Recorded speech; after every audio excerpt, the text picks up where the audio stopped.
Hi, I'm Andy from Heritage Parts Centre, and today I'm going to be talking to you about the shock absorber kits for the T4.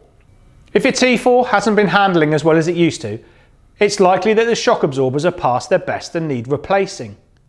Heritage Parts Centre have put these kits together to not only solve that issue, but it can also save you up to 15% on the individual buying prices. The kit includes front and rear shocks, as well as the hardware required to install them. It's personal preference whether you use a gas or an oil-filled shock.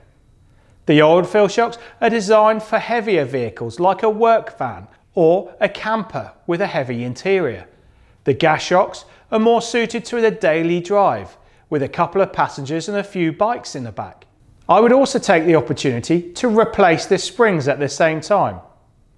For further information on the shock absorber kits for the T4 or for the springs you may require, please see our website.